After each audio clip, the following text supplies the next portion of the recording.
All right, we're going to look at 4 different examples of ways to move from G7 to C. And this is going to be in first position. These are going to be extremely useful because it's 2 measures of G7 moving to C.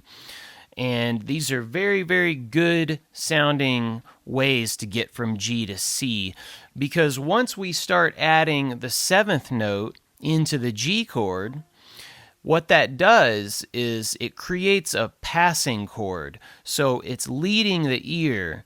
The ear knows that it's going, the listener knows that it's going to a C chord. It sounds like it should be moving from.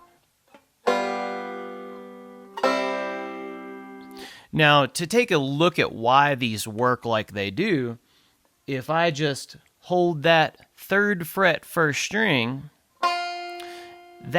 you can kind of see how it creates a line. When you start using these passing chords, it's creating a line through the chord change, and it leads the ear where it's going. Now, if you see this F note, that is a half step away from the E note, so it sounds like it's moving there. And now the other way you can do that is take that first string, 3rd fret, and we're going to move it down to 4th string, 3rd fret, and you get the same lower octave of the F, but it just sounds really good. And that's why we use these. If you haven't used these before, I like to try to explain why they work like they do and a little bit of the basic theory behind it. But what we're doing is we're adding a flatted 7th scale note into a G7 chord to where that moves nicely to C. All right, in the first example, going from G7 to C, I'm going to place my pinky on 1st string, 3rd fret, and that whole measure is going to be a forward roll. And I'm going to place 3rd string with my thumb, middle on 1st, thumb 5th, index 3rd, middle 1st, thumb 5th, index 3rd, middle 1st.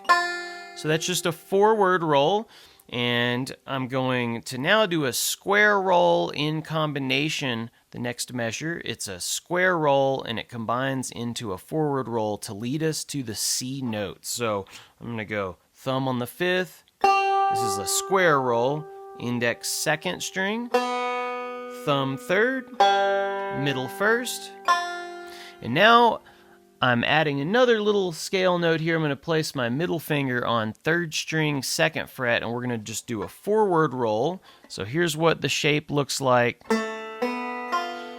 It's a little G7 sound, and I'm plucking 3rd string with thumb, index 2nd, middle 1st, thumb 5th, and now that's just going to I'm going to place my index on 1st fret 2nd string, and we're targeting that C note. That's the root note of the next chord change. So we've got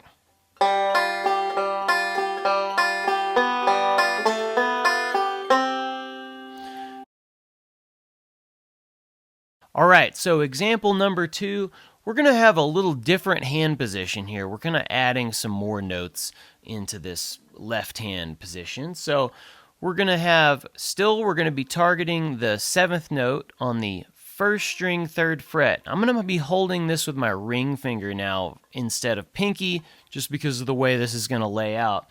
Then the other finger is index on 2nd string 2nd fret. What we're going to do is be hammering from index to middle on the 2nd string, going from 2 to 3, 2nd fret to 3rd fret. So that's the little shape, and there's just a lot you can do with this. So just kind of get comfortable with that shape and doing this little hammer-on motion. You can even pinch it and hammer. But what we're going to do here is start with a quarter note on the 3rd string open and plucking that with thumb. And now we're going to start a forward roll, index on the 2nd string, and we're going to do the hammer on. Right when we pluck that, we hammer on from middle finger on the 2nd string 3rd fret, and then that's an index. Then we go middle on the 1st, thumb on the 5th. We're going to keep that forward roll going, index on the 2nd string, middle 1st, thumb 5th. So that first portion, the first measure goes. All right, now we're going to reverse the roll. We're going to keep the ring finger down, and we're going to go backwards. We're going to go middle on the 1st, index 2nd, thumb 3rd, middle 1st. So there was just a backward roll. Now we're going to place our index finger on 2nd fret, 3rd string, and do a forward roll. And it's going to go, that's thumb, that's 3rd, index 2nd, middle 1st, thumb 5th. And that's going to just be leading us to the C note. So here's the whole thing.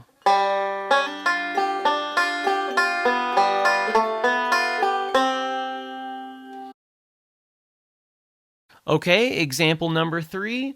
We're going to basically be doing the lick roll. So if you haven't learned the basic G lick, definitely go study that. But we're going to be using that same roll. And here it is, and we're going to be adding, we're going to now take the 7th note that was on the 1st string 3rd fret, but we're going to be putting it on the 4th string 3rd fret now, just to get a little different sound, and it's a lower octave of it.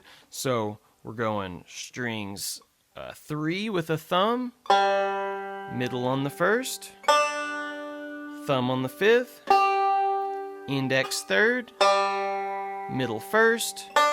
Now we're reversing the roll like we do in the G lick, and index 3rd. And now we're going to put our middle finger on 3rd fret, 4th string, pluck with thumb, then middle on the 1st. So that phrase, that measure goes. Okay, and now we're going to be doing a square roll, and it's going to be starting with thumb on the 4th, index 2nd, thumb 3rd, middle 1st. And now we're going to do a slide from 2 to 3 on the 3rd string. Pluck that with thumb, index 2nd, middle 1st, thumb on the 5th. And that's the same roll that we did in the 1st and 2nd example. It just leads us nicely to that C note again. So here's this lick.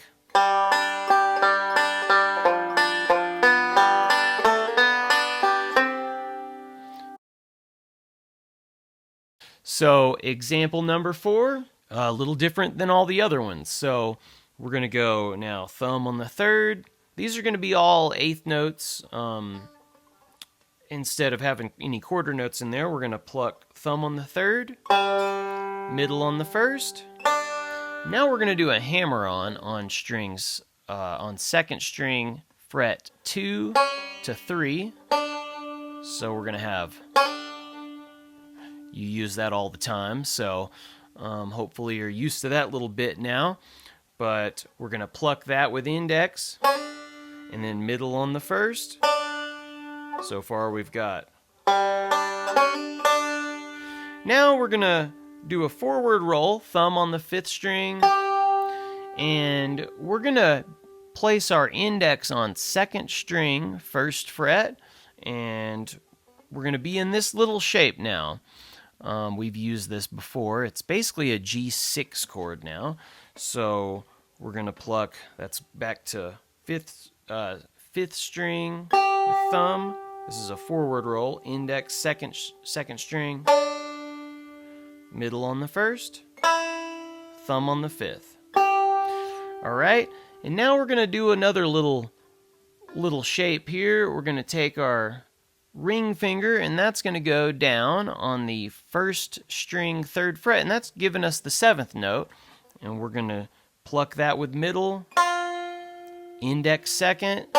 Now we lift off of that, and we've still got our index down. Pluck that with middle, thumb on the 5th, and then a backward roll, strings 1 with the middle, index 2nd. Then we're going to fret, 2nd fret, 3rd string, pluck with thumb, and then middle on the 1st, and then we're going to lead to the C note. So here's this lick.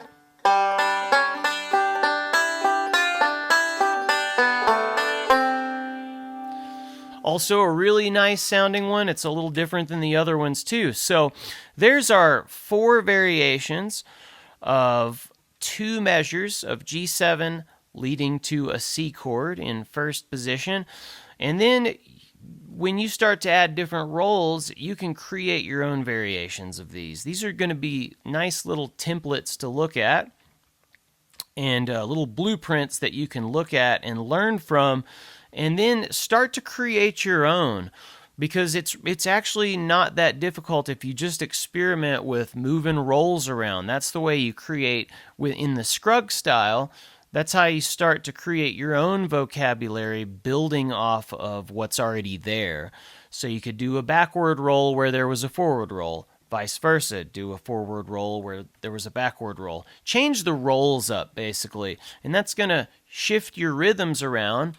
And once you do it a couple times, you'll see how you can start to create your own. So anyway, learn these as best you can. Try to remember them, and just start to use them in every song, or every song that has that chord progression in it. Things like 9-Pound Hammer and that. So they're extremely useful, and they sound great. So have fun with these, and we'll see you in the next lesson.